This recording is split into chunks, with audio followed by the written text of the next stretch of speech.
New figures show that Canadian military spending will be cut significantly, even as Prime Minister Justin Trudeau prepares to face President Donald Trump's demands for higher NATO military spending at the alliance's summit in Brussels.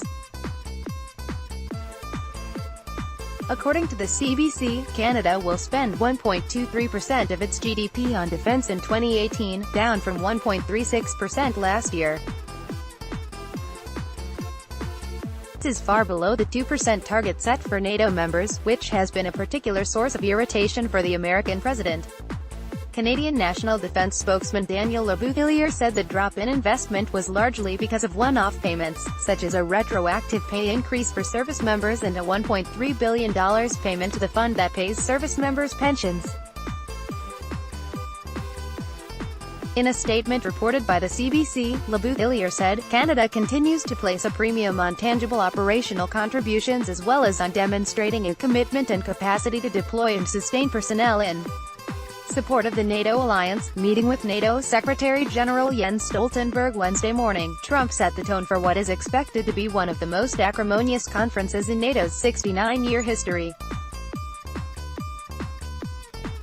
The president repeatedly brought up one of his favorite NATO talking points, that the U.S. pays an unfair amount toward the defense of Europe. Trump warned Stoltenberg, "We're not going to put up with it, we can't put up with it," demanding that other states step up military spending. Few NATO nations have met the 2% pledge since the fall of the Soviet Union almost 30 years ago, and while the alliance has now committed to meeting the target, it will take time for them to deliver. Trump, meanwhile, said he expects the change immediately. Read more. Trump attacks Germany at NATO summit, says it is controlled by Russia. Germany was the first nation this week that Trump criticized publicly, but it is unlikely to be the last.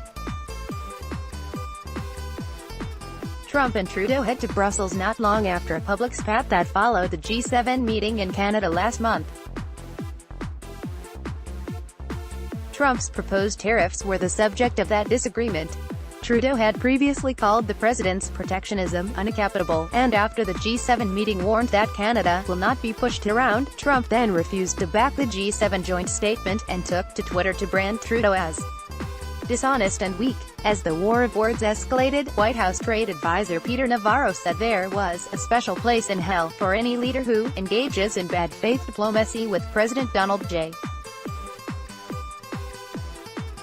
Trump and then tries to stab him in the back on the way out the door. Relations between the leaders were already shaky thanks to Trump's repeated attacks on NAFTA, another sign of his apparent distrust of any transnational organization, be it NATO, the European Union or even the World Trade Organization. With all, Trump believes the U.S. is getting ripped off in an unfair marketplace. The president has repeatedly said the U.S.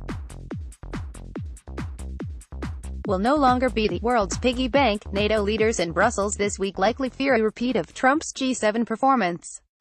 A fractured summit would play directly into the hands of Russian President Vladimir Putin, who Trump meets next week in Helsinki.